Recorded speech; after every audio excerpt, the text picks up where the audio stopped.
On December 7th of 2021, I logged on to the Decware website and ordered the Zen Triode phono stage. I knew that the waiting list was around a year long, but after 2 years and 7 days, my number finally came up, my unit was built, and shipped to my home just in time for Christmas. Today we're going to get into how it fits into my current stereo system and some of the records I've been using to test it. So without further ado, let's get started. The ZP3 came packed extremely well. In fact, so well, it was tough to get out of the box. Once I finally got it out, I immediately noticed that the walnut base that the unit is mounted in was nicely figured.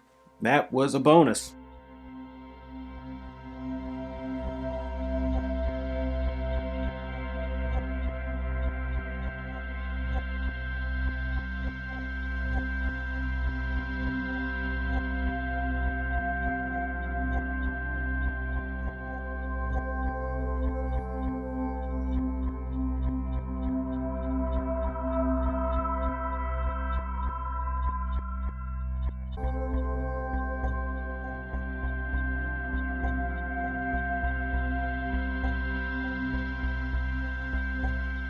All the components are mounted to a heavy gauge steel plate, and the tube complement consists of two 12AX7s and one 12AU7. There's a big fat Decware branded rectifier tube and a new old stock glow tube that helps filter out RF noise from your power, making the unit run super quiet. Power switch, the power cable, and the RCAs are vertically mounted here on the back, which may not be everybody's cup of tea, but it does give the unit a unique look. I had always felt that my Pass 3's upgraded phono stage was really quiet, but once I got the ZP3 all plugged in, I realized that there is another level of black backgrounds to be had. I immediately started noticing a lot more detail and clarity of tone, and the overall timbre of the unit is quite pleasing.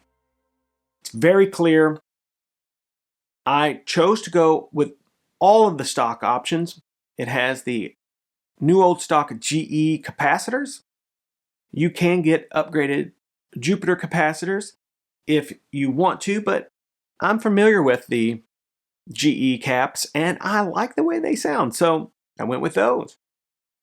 Kept the cost down, and it was exactly what I needed. The ZP3 plays well with the components in my system at this time, which are two Bob Carver Blackmagic power amps and my highly modified Pass 3 preamp. Right now, the Thorns TD124 is plugged into the ZP3, running a Grotto, or as we like to call it around here, Grado reference platinum cartridge, and now my Marantz turntable is plugged into the Pass 3, which is really cool because now both of my tables are plugged into nice phono stages. The first thing that I played on the ZP3 was Beck's Sea Change. Beautiful sounding, definitely an audiophile record, golden in the dead wax. Beck has a killer lineup of musicians on this record, including James Gadsden on drums.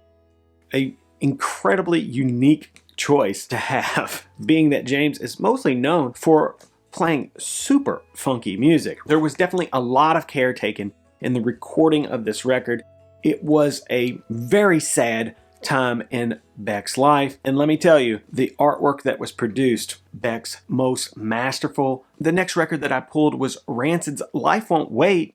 It's a bit of a punk rock ska record.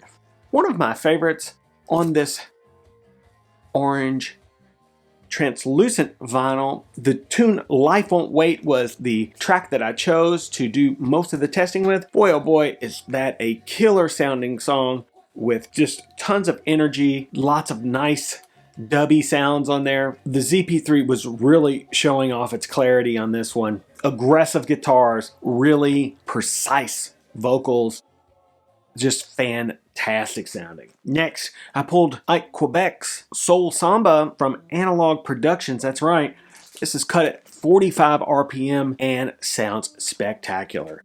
Ike playing really low down, just keeping the notes really fat. This is a killer sounding bossa nova samba record. It is incredible. I think it might be in stock at Acoustic Sounds, I'm not sure. It's around 60 bucks and worth every penny. The rig was really singing with this record. Tools, Fear Inoculum. This is the 3 LP set. And boy, oh boy, if you want to hear some really nicely recorded drum sounds, this is the way to go. I mean, they will kind of beat you into submission after a while, but you will accept the situation and you will love every second of it. The stereo field is quite holographic. Drum kit right in the center. Can definitely make out exactly where the snare is, where the kick is, all the cymbals. It's incredible. I was getting some nice holographic imaging before the ZP3, but it is most definitely enhanced. There's levels to this game, and I couldn't be more happy with the phono stage. Last but not least, an artist I like to pull out from time to hear some soaring female vocals, some big fat thick electronic kicks, and just a lot of ear candy, really. On this occasion, I chose Bjork's Vespertine. Yes, beautiful record in presentation and of course sonically. Bjork soloed up right there in the center channel, just absolutely singing her heart out beautifully. This one is an OG on the white vinyl. If you don't have the first, say, 6 Bjork records, you need to rectify that situation right away. I've been running these records in tandem with a group of Christmas records that I will probably make a little short about here soon, but yeah. I'm really pleased with this phono stage and it fits in nicely to my rig. I think the next move for me is to replace the cartridge on the Thorns table with a brand new Reference Platinum. Yeah, I like that cart, and the new one seems to be getting excellent reviews, so if it's like my old one but new, I'll be super pleased with that. Anyway, I hope the holiday season is treating you well, and I'm really looking forward to 2024. I have some plans for my rig here, and I'm glad that you guys are coming along for the journey. This year was a big year for the stereo system. I got a couple different sets of speakers. Finally got the phono stage, so it is coming along quite well. I'm really pretty pleased with it. So stay tuned, and until we meet again, that's right, folks. Bob out.